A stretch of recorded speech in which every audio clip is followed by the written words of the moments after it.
डर। अब हम डर यानी फियर के ऊपर बात करने जा रहे हैं। हम सबके अंदर किसी न किसी वस्तु या इंसान को लेकर एक डर छुपा होता है। तो भगवान श्री कृष्ण द्वारा अर्जुन को सुनाई गई पवित्र भगवत गीता के माध्यम से हम जानेंगे कि आखिर कैसे इस डर को दूर किया जाए। वैसे डर होना कोई गलत बात नहीं है। एक इंसान को बुरा काम करने से अवश्य डरना चाहिए। अगर एक बच्चे के अंदर से अपने माता पिता को लेकर डर समाप्त हो जाए तो बच्चा उनकी बात नहीं सुनेगा। ठीक ऐसे ही हमें सरकार और उसके नियम कानून का डर होना चाहिए ताकि हम अपनी गलत हरकतों से दूसरों को नुकसान न पहुंचा बैठे। तो इस तरह कुछ चीजों को लेकर डरना जरूरी है। जैसे खाना बनाते समय उसमें बस थोड़ा सा नमक डाला जाता है ताकि खाने में स्वाद आ सके। लेकिन आज के समय में इंसान बहुत सारी बातों को लेकर डर में बैठा हुआ है, जिसकी वजह से जीवन जीना बड़ा मुश्किल हो गया है। डर के बारे में और समझें तो ये काल्पनिक भी हो सकता है और वास्तविक भी। काल्पनिक डर का मतलब हुआ कि कोई घटना अभी हुई नहीं है, पर आप पहले से ही उसके बारे में सोचकर डर रहे हो। कई बार परीक्षा के परिणाम आने से पहले ही छात्रों को डर लगने लगता है। कई लोग डरते हैं कि हमने अपने व्यापार में इतना पैसा रुपया लगा दिया है, कहीं नुकसान ना हो जाए। कई लोगों को भूत प्रेत से डर लगता है, तो कईयों को हार जाने यानी असफल होने का डर लगता है। बहुत से लोग अकेलेपन से डरते हैं, तो कई लोग ये सोचकर डरते हैं कि भविष्य में हमारा क्या होगा। कुछ लोग गाड़ी चलाते हुए जख्मी हो जाते हैं तो दोबारा गाड़ी चलाने से डरने लगते हैं, ये सोचकर कि कहीं फिर से चोट न लग जाए।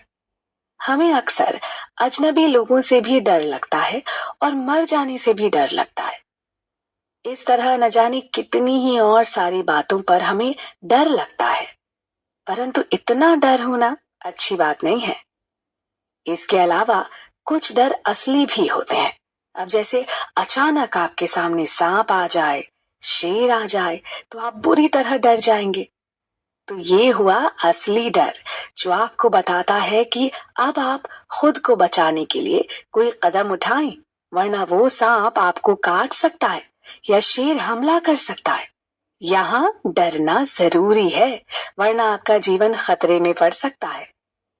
अगर हम भगवत गीता को ध्यान से पढ़ें तो उसमें श्री कृष्ण ने बताया है कि इस डर की सबसे बड़ी वजह है कि हम सब खुद को शरीर यानी बॉडी मानते हैं। तो जब जब इस शरीर का कुछ नुकसान या कहें बुरा होने वाला होता है, तब तब हमको डर लगने लगता है। जब कोई वस्तु हमारे पास से जा रही हो जो हमें बड़ी पसंद होती है, या कहें जब किसी भी तरह से हमारे इस शरीर का नुकसान होने वाला होता है या कुछ असुविधा होती है, तो हमको डर सताने लगता है। लेकिन जब इस शरीर के लिए कुछ अच्छा होता है तो हम खुश हो जाते हैं। परंतु श्री कृष्ण ने अर्जुन को इस दुनिया का एक सबसे बड़ा सच बताया कि हम शरीर नहीं बल्कि आत्मा है, जो इस शरीर के ही अंदर रहती है। आत्मा ही हमारे पूरे शरीर को चलाती है, और जब आत्मा शरीर से निकल जाती है तो इंसान मर जाता है। इसके बावजूद भी बहुत कम लोग आत्मा पर ध्यान देते हैं। अधिकतर लोगों को सिर्फ अपने शरीर की चिंता होती है, जिसके कारण ही उन्हें डर लगता है, गुस्सा आता है, चिंता होती है और वो परेशान हो जाते हैं। तो चलिए अब हम एक एक करके भगवत गीता के कुछ श्लोकों के बारे में जानेंगे, जिनके अंदर इस भय से जुड़ी बातें कही गई हैं, और समझेंगे कि आखिर इस भय को कैसे दूर करें। साथ ही इस बात को भी जरूर ध्यान रखें कि अच्छे कामों को किए जाने के लिए थोड़े भय का होना भी जरूरी है, बस थोड़े से नमक जितना। चैप्टर 1 भाग 1। पश्यताम पांडुपुत्रा माचार्य महितिम चमूम व्यूढ़ाम द्रुपद पुत्रेण तव शिष्येण धीमता। ये श्लोक भगवत गीता के पहले अध्याय का है, परंतु इसमें श्री कृष्ण और अर्जुन के बीच कोई बातचीत नहीं हो रही है। हालांकि दोनों युद्ध के मैदान में ही खड़े हैं। कौरव और पांडवों की सेना आमने सामने खड़ी है और युद्ध करने के लिए तैयार है। 100 भाई जिन्हें कौरव कहा गया है, उनमें दुर्योधन सबसे बड़े भाई हैं और चालाक दुर्योधन के कारण ही युद्ध की नौबत आई थी। अब लड़ाई शुरू करने से पहले दुर्योधन पांडवों की सेना को देखता है और उसके बाद अपने सेनापति द्रोणाचार्य के पास जाता है। दुर्योधन द्रोणाचार्य से कहता है कि हे आचार्य, जरा पांडु पुत्रों की इस बड़ी सेना को देखें, जिसे खुद द्रुपद के पुत्र ने बड़ी कौशलता से तैयार किया है। पांडु पुत्र का अर्थ हुआ कि पांडव जो 5 भाई थे, उनके पिता का नाम पांडु था, इसलिए उन 5 भाइयों को पांडु पुत्र कहा जाता था। अब बात करते हैं द्रुपद के पुत्र की। तो उनका नाम धृष्टद्युम्न था और वो द्रोणाचार्य के छात्र थे। द्रोणाचार्य ने ही उन्हें युद्ध करने की सारी कला सिखाई थी। लेकिन आज धृष्टद्युम्न अपने ही गुरु से युद्ध करने आए थे और धृष्टद्युम्न ने ही पांडवों की सेना की व्यूह रचना बनाई थी। व्यूह रचना का मतलब होता है युद्ध के मैदान में अपने सैनिकों को एक खास तरीके से खड़ा करना। जैसे विद्यालय में प्रार्थना के दौरान छात्र एक पंक्ति से खड़े होते हैं, परंतु व्यूह रचना में सैनिकों को जरा अलग तरीके से खड़ा किया जाता है। तो द्रुपद के पुत्र की इस व्यूह रचना को देख दुर्योधन बड़ा हैरान हुआ।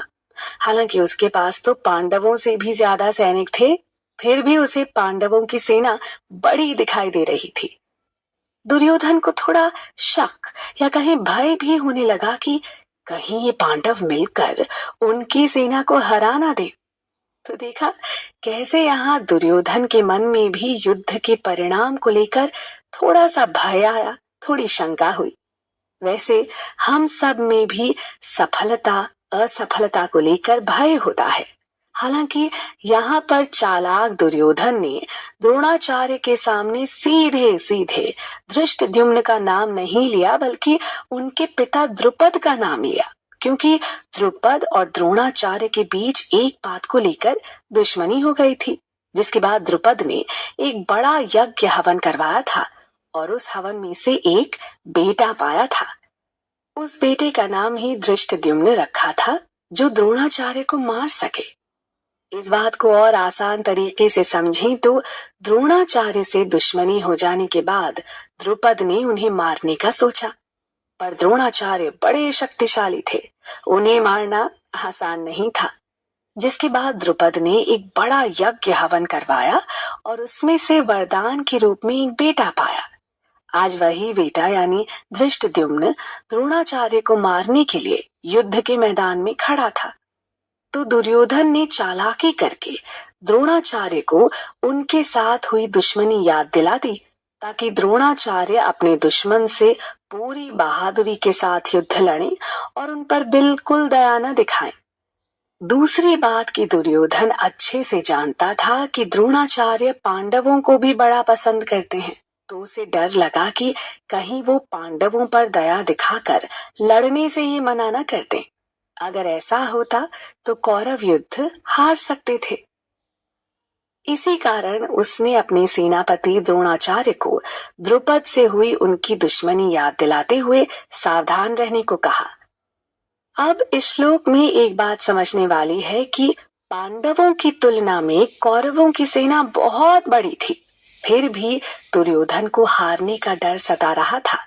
दुर्योधन सोच रहा था कि कहीं द्रोणाचार्य भावुक होकर पांडवों से लड़ने से ही मना न कर दे, जबकि दूसरी तरफ पांडवों की सेना छोटी थी, फिर भी वो विश्वास से भरे थे और पूरे निडर होकर युद्ध करने आए थे।